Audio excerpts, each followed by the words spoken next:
Are you sick of hearing the Canadian government, on behalf of the Canadian people and the Queen of England, has once again trampled the rights of Indigenous people, acted without integrity, dishonored the Crown, committed yet another act of genocide?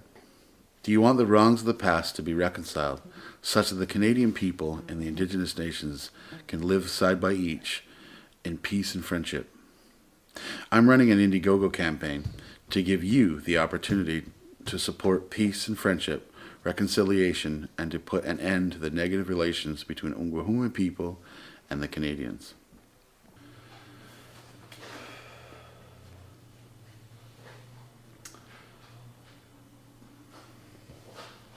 Good to go.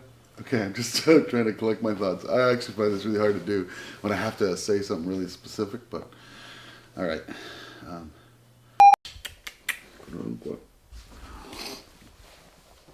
Hi, my name's Kanenhariyo. I'm running a crowdfunding campaign, and I'd like to share with you why. No, that sucks.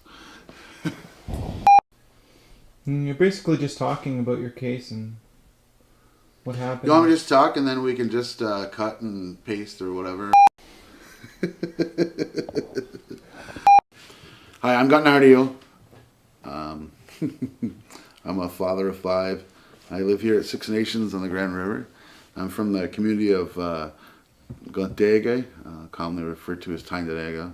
It's on the shores of the Bay of Quinte in southern Ontario. I'm a Mohawk. I'm Bear Clan, from the family of Tyendinaga. I'm running this Indiegogo campaign to help raise funds to fight a court challenge against the Canadian government.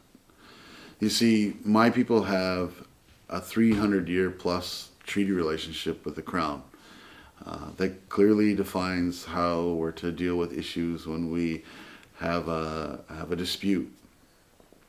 However, what's going on here in Canada is that the federal and provincial governments they know that they have treaty obligations and responsibilities, but refuse to uphold or adhere to them unless the judge and the Supreme Courts have demanded or ordered them to do so by final ruling. So about a year ago, I was stopped transporting tobacco that was grown in my home community here in Six Nations. Was brought to Tyendinaga and made into cigarettes and then brought back because my people have been utilizing the tobacco industry as a way to raise an economic standard of our people's lives.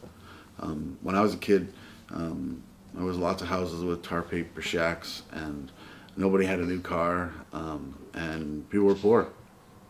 And so in the last 15 years or so,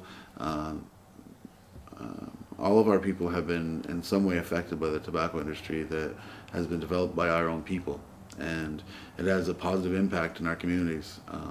It's lowered social assistance rates, it's decreased crime rates because people have got work and they've got access to financial resources to allow them to get a new car or buy groceries or build a house, and it's allowing us to create a network amongst each other and strengthen our relations between our sister communities.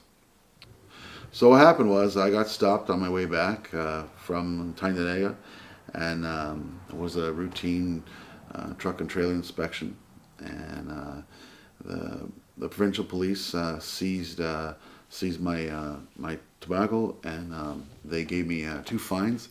They gave me one for improperly stamped tobacco possession, as well as possession of tobacco for the purpose of resale. And I went to court and I challenged the Crown attorney that she didn't have the right to take me into the court system to address the matter because I'm a Kanenhariyo, and because we have a treaty with the Crown, and as a legal representative of the Crown, she had an obligation to address the matter in accordance to our treaty, which is the Covenant chain and the Truro. So she said that she didn't have the tools to do that, and that the only tools that she had were inside the Canadian court. So I asked her what would we do for her to get those tools, and She said that what would have to happen is that I would have to challenge the province and raise the issue in the courtroom that we have a treaty and that my treaty rights are being trampled on. But really, it's all our treaty rights, all the Canadians and all the Indigenous people, because it's the establishment of the kind of relationship, peace and friendship relationship that was made here when the first settlers arrived, and has been periodically over the years reaffirmed and reestablished. About 30 years ago, there was a polishing of the chain between the Governor General and the Haudenosaunee people.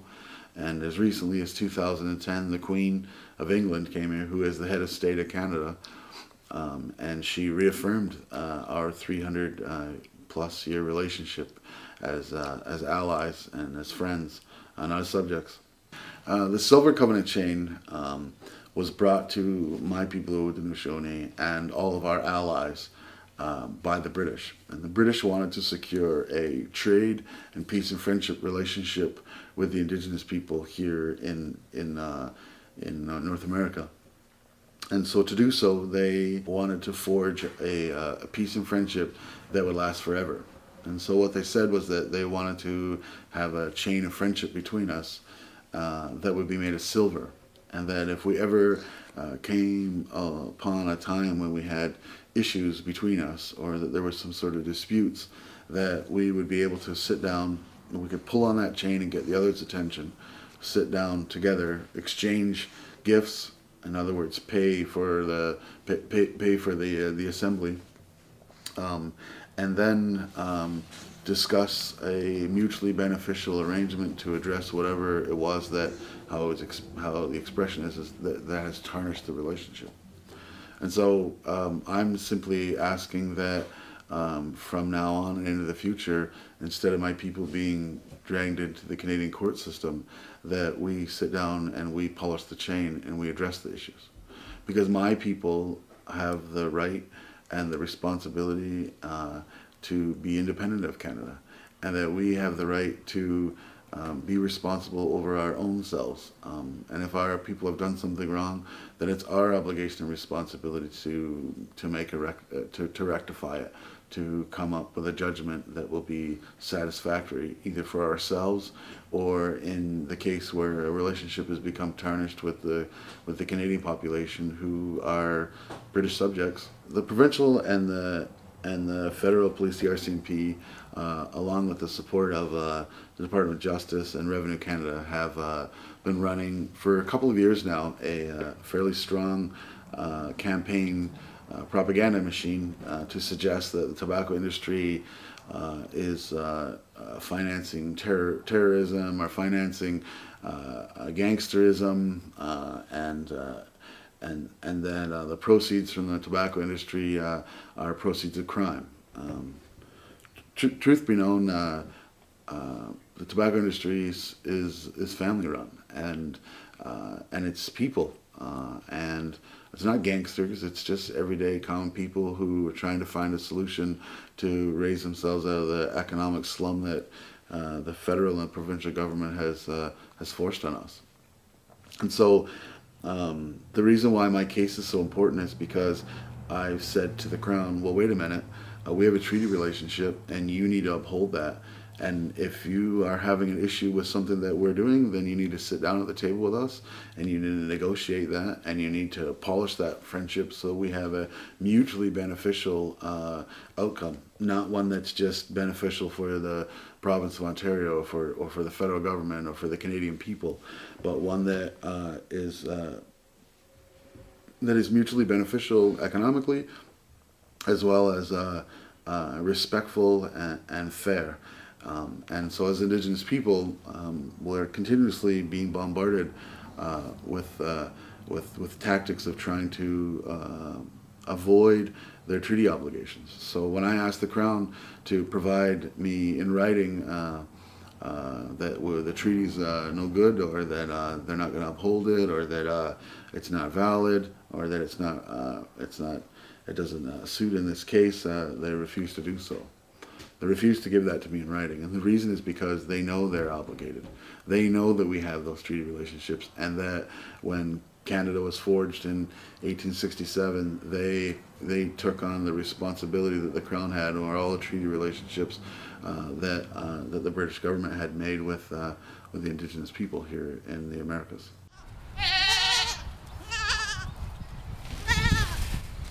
We live here on a little hobby farm, and I got 5 kids. So to take on the financial burden of a court case of this magnitude is it's pretty crazy.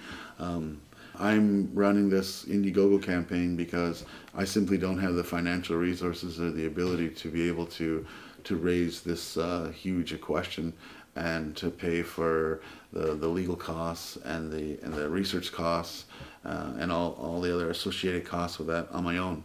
And so I'm reaching out to the Indigenous people of the world, as well as the general Canadian population, who's sick and tired of hearing about how Canada has once again trampled on the rights of Indigenous people. I want to open up the opportunity to be a megaphone and give people the chance to be able to say, hey, this is wrong, and I want to support this campaign, and I want to support this guy's fight, because it's not about me and cigarettes.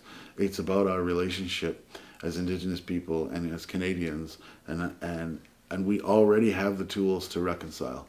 We already have the tools to have peace and friendship forever. But we've got a government in Canada who uses tactics to try to avoid their responsibility. And one of the ways that they do that is they say, okay, well, we'll follow the treaty relationship, or we'll follow what the stipulations are, so long as a judge orders us to do so. So by that very nature, they operate without any integrity, without any honor. But at this point in our history and in our situation, the Canadian courts are one of the only avenues that we have to address these sort of issues. There isn't any countries as of yet who are willing to intervene and to say, hey, Canada, you gotta stop doing this. It's nearly impossible to raise a constitutional question and bring it to the Supreme Court of Canada. And what is that question? The question is, are we still friends? Is the Silver Covenant chain and the 2-row legal binding agreements. We'll be posting the video footage on our Indiegogo campaign site, and so making a donation will allow you access to all of the videos. As well, we have other perks, and you can look on the list of perks on the website to see them. I don't want to bore you with all of those different details. For those business people who are wishing to support the campaign, but also are taking into consideration their business, we're offering the opportunity for you to buy a commercial spot within the campaign. I would like to encourage the business people to support this campaign and my court case, because what's happening for me will affect many people, including yourselves. And I hope that through support and donation from the internet community, as well as the general Canadian population and the Indigenous population, that we are able to unite together and to use our voices to show that we want peace and we want friendship and we want reconciliation between us all, and that justice and democracy is important, and that having a voice and using our voice and our voice being heard is important too. Please make a donation to the Polish the Chain campaign. Your donation will go toward the legal fight to challenge the Canadian Constitution and affirm that Canada has a treaty obligation to address all matters as equals with Indigenous people, and that they must work within the treaty protocols of the Silver Covenant chain and the 2-row wampum. Donate to make real change, and let's unite as allies to ensure we have peace and friendship for our children.